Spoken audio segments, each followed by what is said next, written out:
യുഎഇയുടെ ഈ നീക്കം സൗദി അറേബ്യയ്ക്ക് ഒരു വലിയ വെല്ലുവിളിയായിട്ട് മാറിത്തീരുമോ? ലോകത്തിലെ ഏറ്റവും വലിയ ഓയിൽ പ്രൊഡ്യൂസിംഗ് കാർട്ടലാണ് ഒപെക് എന്ന് പറയുന്ന ഈ ഒരു സംഘടന. Organisation for the petroleum exporting countries എന്നാണ് അതിൻ്റെ ഫുൾ ഫോം. അപ്പോൾ യുഎഇ 60 വർഷത്തിന് ശേഷമാണ് ഇതിൽ നിന്ന് പിന്മാറിയിരിക്കുന്നത്. അതിന് പിന്നിൽ കുറേയധികം കാരണങ്ങളുണ്ട്. ഇൻഡിപെൻഡൻ്റ് ആയിട്ട് യുഎഇക്ക് നിൽക്കുക എന്ന് പറയുന്നൊരു കാരണമുണ്ട്. അപ്പോൾ നിലവിൽ യുഎഇ പിന്മാറിയതിന് ശേഷം ഈ ബ്ലോക്കിൽ ഏറ്റവും മേജറായിട്ടുള്ളൊരു വലിയ കൺട്രി എന്ന് പറയുന്നത് സൗദി അറേബ്യ മാത്രമേ ഉള്ളൂ. ഈ ഒരു നീക്കം യഥാർത്ഥത്തിൽ എന്തിൻ്റെ അടിസ്ഥാനത്തിലാണ് യുഎഇ നടത്തിയിട്ടുള്ളത്? സൗദി അറേബ്യക്ക് ഇത് ഏത് രീതിയിലാണ് വെല്ലുവിളി ഉയർത്തുക? അതോടൊപ്പം തന്നെ ഇന്ത്യയുടെ ഈ എണ്ണവിലയിൽ ഇത് ഏതെങ്കിലും രീതിയിലുള്ള പ്രത്യാഘാതങ്ങൾ സൃഷ്ടിക്കുമോ? Organisation of petroleum exporting countries OPEC 1960കളുടെ ഒടുവിൽ രൂപീകൃതമായ ഒരു സംഘടനയാണ്. ലോകത്ത് എണ്ണവില നിയന്ത്രിക്കുന്നതിൽ വലിയ ഒരു ശക്തിയുള്ള ഒരു സംഘടനയാണ് ഒപെക്. അത് ഒരു ഭാഗത്ത് നിൽക്കുമ്പോൾ യുഎഇ എന്ന അറബ് രാഷ്ട്രം, GCC രാഷ്ട്രം, അതിൽ നിന്നും പുറത്തേക്ക് വന്നത് അതിന് വേറൊരു തലവും കൂടിയുണ്ട്. അതായത് ഗൾഫിലെ ഇസ്ലാമിക രാജ്യങ്ങളുടെ ഒരു കൂട്ടായ്മയിൽ നിന്നും നമ്മൾ ഉമ്മ എന്ന് പറയും. മലയാളത്തിൽ അതിന് ഉമ്മത്ത് എന്നൊക്കെയാണ് പല മലയാള പത്രങ്ങളിൽ എഴുതുന്നത്. എനിക്ക് തോന്നുന്നു ഉമ്മ UMMAH എന്നുള്ള ഒരു വാക്കാണ് ഒരു ബ്രദർഹുഡ് എന്ന് പറയുന്ന ഒരു വാക്കാണ് അവിടെ പ്രസക്തമായിരിക്കുന്നത്. സൗദിയും യുഎഇയും തമ്മിൽ കഴിഞ്ഞ കുറച്ചു നാളായിട്ട് ചില അഭിപ്രായ വ്യത്യാസങ്ങൾ പല മേഖലകളിലും ഉണ്ടായിട്ടുണ്ട്. അതിൻ്റെ ഒരു പ്രതിഫലനവും കൂടിയാണ് ഈ ഒപെക്കിൽ നിന്നും യുഎഇ പുറത്തേക്ക് വന്നത്. അതിന് ഒപെക്കിന്റെ ഒരു ബാർഗനിങ് പവർ, വിലപേശൽ ശക്തി യുഎഇ ഒപെക്ക് വിടുമ്പോൾ തീർച്ചയായിട്ടും കുറയാൻ പോവുകയാണ്. ഒപെക്കിലെ ഗൾഫിലെ ഇപ്പോൾ രണ്ടാമത്തെ ഒരു വലിയ എണ്ണ ഉൽപാദന രാജ്യമായിട്ടാണ് യുഎഇയെ കണക്കാക്കുന്നത്, സൗദി കഴിഞ്ഞാൽ. അപ്പോൾ അങ്ങനെയുള്ള യുഎഇ അവിടെ നിന്നും പുറത്തേക്ക് പോകുമ്പോൾ സ്വാഭാവികമായിട്ടും ഒപെക്കിന് മാർക്കറ്റിനെ നിയന്ത്രിക്കാനുള്ള ഒരു കഴിവ് അവിടെ നഷ്ടപ്പെടുകയാണ്. പൂർണ്ണമായിട്ട് നഷ്ടപ്പെടുന്നു എന്നല്ല ഞാൻ പറഞ്ഞത്. ലോകത്തിലെ എണ്ണയുടെ ഏതാണ്ട് 10-35% കൺട്രോൾ ചെയ്യുന്ന ഒരു കാർട്ടലാണ്, അല്ലെങ്കിൽ ഒരു സ്ഥാപിത താല്പര്യക്കാരുടെ ഗ്രൂപ്പ് എന്ന് തന്നെ നമുക്ക് പറയാം. അങ്ങനെ ഒരു ഗ്രൂപ്പാണ് ഈ ഒപെക്. ആ ഒപെക് കഴിഞ്ഞ കുറച്ചു നാളായിട്ട് എണ്ണയുടെ ഉൽപാദനം കുറച്ചു നിർത്തിക്കൊണ്ട് എണ്ണയുടെ വില അന്താരാഷ്ട്ര മാർക്കറ്റിൽ വർദ്ധിപ്പിക്കാനുള്ള ഒരു ശ്രമമാണ് നടത്തിയത്. അപ്പം ഗൗതം ചോദിച്ച ഒരു ചോദ്യത്തിനൂടെ മറുപടി ആദ്യം പറഞ്ഞിട്ട് പിന്നെ വിശദാംശങ്ങളിലേക്ക് ഞാൻ കടക്കാം. അതായത് എണ്ണയുടെ വില കുറയ്ക്കാൻ ഇത് സഹായിക്കും. അങ്ങനെ വരുമ്പോൾ ഇന്ത്യ പോലുള്ള വലിയ രീതിയിൽ എണ്ണ ഇറക്കുമതി ചെയ്യുന്ന രാജ്യങ്ങളെ സംബന്ധിച്ചിടത്തോളം ഇങ്ങനെ ഒരു കാർട്ടൽ അല്ലെങ്കിൽ ഇങ്ങനെ ഒരു സ്ഥാപിത താല്പര്യക്കാരുടെ ഗ്രൂപ്പിന്റെ ശക്തി കുറയുന്നത് നിശ്ചയമായിട്ടും നമുക്ക് സ്വാഗതാർഹമായിട്ടുള്ള ഒരു കാര്യമാണ്. പക്ഷെ ഇത് ജിയോ പൊളിറ്റിക്സിലും ഇതിന് വലിയ ചലനങ്ങൾ ഉണ്ടാകും. അതിന് കുറച്ച് കാരണങ്ങളുണ്ട്. അപ്പം ഞാനത് ആദ്യമായിട്ട് എന്താണ് സൗദിയും യുഎഇയും തമ്മിലുള്ള അഭിപ്രായ വ്യത്യാസത്തിന്റെ ചില കാരണങ്ങൾ, പ്രത്യേകിച്ച് ഈ എണ്ണ ഉൽപാദനം സംബന്ധിച്ച് ഞാനിപ്പോൾ അതിനെക്കുറിച്ചൊന്ന് പറയാം. അതായത് 2020-2021 കാലഘട്ടത്തിൽ, പിന്നെ 23-24 കാലഘട്ടത്തിലൊക്കെ തന്നെ ഒപെക്ക് മാർക്കറ്റിലേക്ക് ഒഴുക്കുന്ന എണ്ണയുടെ ക്രൂഡ് ഓയിലിന്റെ അളവ് കുറയ്ക്കാൻ സൗദി കഠിനമായിട്ടും ഒരു കഠിന തീരുമാനമെടുത്തു. അത് ബാക്കിയുള്ള രാജ്യങ്ങൾക്ക് അംഗീകരിക്കാതിരിക്കാൻ നിർവാഹമില്ലാതായി. അങ്ങനെ വന്നപ്പോൾ യുഎഇയെ സംബന്ധിച്ചിടത്തോളം അവർക്കത് വലിയ ബുദ്ധിമുട്ടുണ്ടാക്കി. കാരണം യുഎഇക്ക് അവരുടെ എണ്ണ ഉൽപാദനം വർദ്ധിപ്പിക്കണം എന്നാണ് അവരുടെ ആഗ്രഹം. പക്ഷേ അതേസമയം സൗദി ഒട്ട് സമ്മതിക്കുന്നുമില്ല. ഒപെക്കിനെ സംബന്ധിച്ചിടത്തോളം ഏറ്റവും ശക്തമായ രാജ്യമാണ് സൗദി. ആ സൗദിയുടെ ആജ്ഞയാണ് ഒപെക്കിൽ പാലിക്കപ്പെടുക.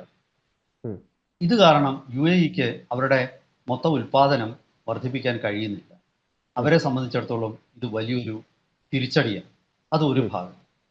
മറുഭാഗത്ത് സൗദി ചില പിന്നെ പ്രോജക്റ്റുകൾ, അതായത് ഇപ്പോൾ ദുബായ് പോലുള്ള പ്രോജക്റ്റുകൾ സൗദി ഇപ്പോൾ വികസിപ്പിക്കുക. ഉം. അതായത് ദുബൈയുടെ ഒരു സാമ്പത്തിക അല്ലെങ്കിൽ ടൂറിസം കേന്ദ്രം എന്നുള്ള നിലയിൽ ദുബൈയുടെ പ്രസക്തി സൗദിയിലെ മെഗാ പ്രോജക്റ്റുകൾ വന്നു കഴിയുമ്പോഴത്തേക്കും UAE വലിയൊരു വെല്ലുവിളിയാണ്. ഉം.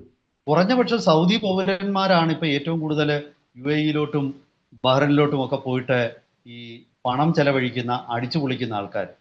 അവരൊക്കെ തന്നെ സൗദി തന്നെ നിന്നാൽ തന്നെ ഈ രണ്ട് മൂന്ന് രാജ്യങ്ങൾക്ക്, മറ്റ് ഗൾഫ് രാജ്യങ്ങൾക്ക് വലിയ ബുദ്ധിമുട്ടാണ്. അപ്പോൾ പലതരത്തിൽ സൗദിക്ക് സാമ്പത്തികമായിട്ട് ഈ പിന്നെ സൗദിക്കല്ല UAE-ക്ക് സാമ്പത്തികമായിട്ട് UAE-യുടെ നടപടികൾ കൊണ്ട് നഷ്ടമുണ്ടാകും. ഇത് അവരെ ശ്വാസം മുട്ടിക്കുന്നതിന് തുല്യമാണ്. ഇതിൽ നിന്ന് പുറത്തു വരാൻ UAE പോലൊരു രാജ്യം വെമ്പൽ കൊണ്ടിരിക്കുക. അവിടെയാണ് UAE-യുടെ ഇപ്പോഴത്തെ തീരുമാനം. ഒരു ദിവസം കൊണ്ടുണ്ടായതല്ല. കഴിഞ്ഞ 2020 കോവിഡിന്റെ സമയത്ത് സൗദിയുടെ തീരുമാനത്തോട് UAE വിയോജിപ്പുണ്ടായിരുന്നു, ഉൽപാദനം കുറയ്ക്കണമെന്നുള്ള. അതുപോലെ തന്നെ 2023-24 കാലഘട്ടത്തിലും സൗദി എണ്ണയുടെ പിന്നെ ക്രൂഡ് ഓയിലിന്റെ ഉൽപാദനം വെട്ടിക്കുറച്ചു. പിന്നെ റഷ്യയും സൗദിയും തമ്മിലുള്ള മത്സരം വന്നു. അങ്ങനെ മത്സരം വന്നപ്പം ഒപ്പയ്ക്ക് ഉൽപാദനം കുറച്ചു. ഇതൊക്കെ പിന്നെ സൗദി എന്ന് പറയുന്ന 10 മില്യണിലധികം ഡെയിലി ഉൽപാദന ശേഷിയുള്ള 10 മില്യൺ ബാരലിലധികം ഡെയിലി ഉൽപ്പാദിപ്പിക്കുന്ന ഒരു രാജ്യം അത് ചെയ്യുമ്പോൾ അവർക്ക് അതിൻ്റെതായ കാരണം ഉണ്ടാവും. അവർക്കതൊന്നും ഒരു പ്രശ്നമായിരിക്കത്തില്ല. പക്ഷെ അത്രയും ഉൽപ്പാദിപ്പിക്കാത്ത, എന്നാൽ ഒരു 5 മില്യൺ ബാരലിനോട് അടുപ്പിച്ച് ഉൽപ്പാദിപ്പിക്കാൻ ശേഷിയുള്ള UAE പോലുള്ള രാജ്യങ്ങൾക്ക് അത് അവരെ അനാവശ്യമായിട്ട് സൗദിയുടെ താല്പര്യങ്ങൾക്ക് വേണ്ടി അവരുടെ സാമ്പത്തിക താല്പര്യങ്ങളെ ബലികഴിക്കുകയാണ്. അത് അധിക നാൾ തുടരാൻ അവർക്ക് പറ്റില്ല. ഇപ്പം പല വിഷയത്തിലും സൗദിയും UAE-യും തമ്മിൽ അഭിപ്രായ വ്യത്യാസമുണ്ട്. യമനിലെ വിഷയം എടുക്കുക.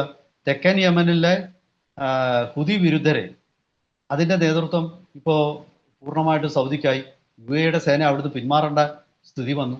പാകിസ്ഥാൻ സൈന്യത്തെ സൗദി അതിന്റെ കിഴക്കൻ ബോർഡറിൽ വിന്യസിച്ചിരിക്കുകയാണ്.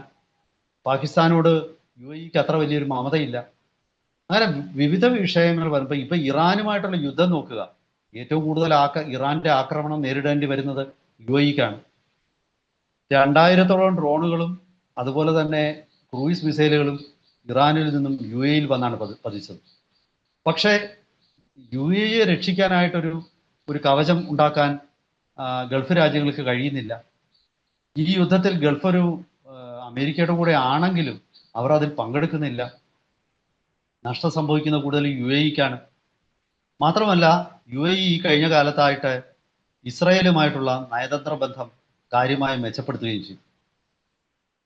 ഇസ്രായേൽ ഇപ്പോൾ UAE-ക്ക് അയൺ ഡോം വാഗ്ദാനം ചെയ്തിരിക്കുകയാണ്. ഇങ്ങനെ ഒരുപാട് ഘടകങ്ങൾ എടുത്ത് വെച്ച് നോക്കുമ്പോൾ നമുക്ക് മനസ്സിലാവുന്നത് ഇതൊരു നാളുകളായിട്ട് നിലനിൽക്കുന്ന ഒരു പിന്നെ സാമ്പത്തികത്തെയും ജിയോ പൊളിറ്റിക്സിനെയും അടിസ്ഥാനമാക്കിയിട്ടുള്ള ഒരു അഭിപ്രായ വ്യത്യാസം. ആ ഒരു അഭിപ്രായ വ്യത്യാസമാണ് ഇപ്പോൾ UAE-യെ ഈ കടുത്ത നടപടിയിലേക്ക് നയിച്ചിരിക്കുന്നത്. ഒപെക് എന്ന ഒരു സമ്മർദ്ദ ഗ്രൂപ്പിന്റെ പിടിയിൽ നിന്നും പുറത്തു വരുന്നതോടുകൂടി UAE-ക്ക് അവരുടെ ഉൽപാദനശേഷി പൂർണ്ണ രീതിയിൽ ഉപയോഗപ്പെടുത്താൻ പറ്റും. അത് കാരണം അവർക്ക് ഇന്ത്യ പോലുള്ള രാജ്യങ്ങൾക്കും പ്രയോജനമാണ്. അപ്പം ആത്യന്തികമായിട്ട് ഇത് വിപണിയിൽ കസ്റ്റമേഴ്സിന് ഇത് പ്രയോജനം ചെയ്യും എന്നാണ് ഞാൻ കരുതുന്നത്. എന്തായാലും ശരി, സൗദിയെ സംബന്ധിച്ചിടത്തോളം സൗദിക്ക് ഗൾഫിന്റെ ഒരു ഐക്യം തകരുന്നത് സൗദിയെ സംബന്ധിച്ചും ആത്യന്തികമായിട്ട് അതൊരു തിരിച്ചടിയായി. അങ്ങനെയൊക്കെയുള്ള ഒരു പുതിയ സാഹചര്യത്തിലേക്ക് അവിടെ പിന്നെ രൂപപ്പെട്ടുകൊണ്ടിരിക്കുകയാണ്. മധ്യപൂർവേഷ്യയുടെ, മിഡിൽ ഈസ്റ്റിന്റെ മൊത്തത്തിലുള്ള സാമ്പത്തികവും രാഷ്ട്രീയവും മാറുന്ന ഒരു തുടക്കമാണ് ഈ പിന്നെ ഒപെക് എന്ന ഒരു സമ്മർദ്ദ ഗ്രൂപ്പിന്റെ ശക്തി കുറയുന്നത്. ഇത് അമേരിക്കയ്ക്കും സ്വാഗതാർഹമാണ്. കാരണം അമേരിക്കയും ലോകത്തിലെ പ്രമുഖമായ എണ്ണ ഉൽപാദന രാജ്യമാണ്. റഷ്യക്കും തീർച്ചയായിട്ടും റഷ്യയും സ്വാഗതം ചെയ്യാം.